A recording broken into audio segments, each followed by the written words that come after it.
Dubai duty-free tennis championships hit by major blow as Aryna Sabalenka and Iga Swiatek withdraw the 26th edition of the Dubai duty-free tennis championships. Scheduled for February 15th to 21st, was expected to deliver one of the strongest WTA 1000 draws of the season. With 18 of the world's top 20 and 35 of the top 40 players initially entered, anticipation was high in the Emirate before it transitions to hosting its ATP 500 event from February 28. However, the spotlight has dimmed slightly.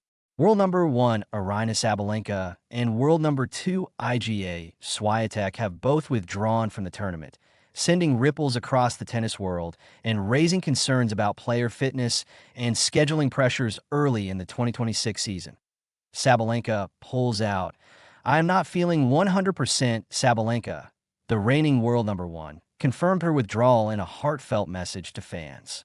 "I'm really sorry. I have to withdraw from Dubai. I have such a special connection with the tournament, the fans, and the city. Unfortunately, I am not feeling 100%. But I hope to be back next year and wish the tournament a great event." Her statement immediately sparked speculation about her physical condition. The Belarusian has not competed since reaching her 4th Australian Open final at the 2026 edition of the Australian Open. After an intense run in Melbourne, she also skipped the Qatar Open, signaling that recovery and health are currently her top priorities. Sabalenka has been a fixture in Dubai, competing at the event for 9 consecutive years. Over time, she built a strong bond with the tournament and its fans, making this withdrawal particularly disappointing for organizers and supporters alike. Given her physically demanding playing style, characterized by explosive power, heavy baseline hitting, and aggressive returns, any minor physical issue can quickly escalate if not properly managed. Her decision suggests a cautious approach, especially with the Sunshine Double in Indian Wells and Miami looming. Swiatek opts for scheduling adjustments shortly after Sabalenka's announcement. Iga Swiatek also confirmed she would not be participating in Dubai.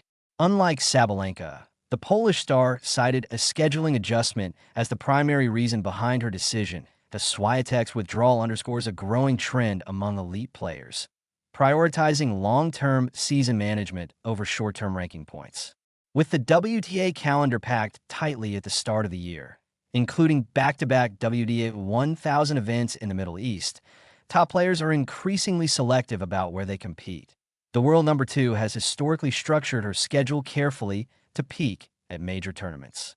By skipping Dubai, she may be conserving energy for the upcoming hard-court stretch in North America, where ranking points and prestige are equally significant.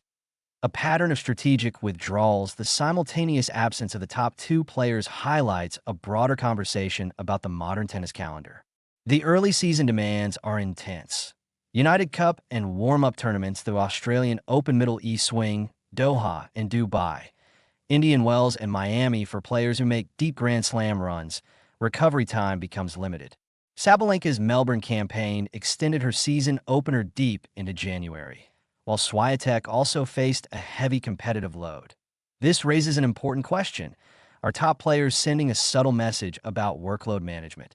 In recent years, more athletes have openly discussed the importance of physical and mental health.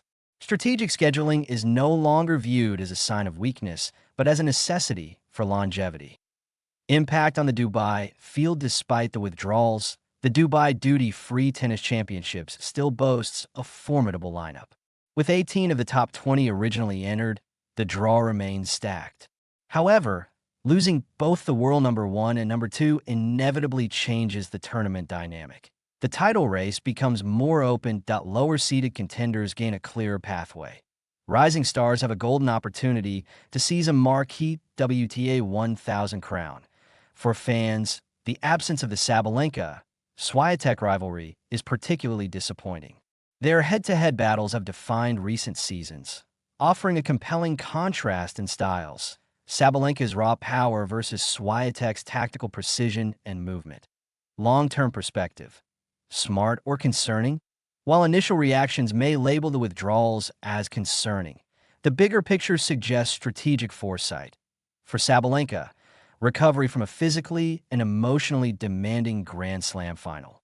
preventing aggravation of any lingering issue, preserving peak condition for upcoming hardcourt Masters events. For Swiatek, intentional calendar recalibration, focus on performance sustainability, avoiding burnout early in the season.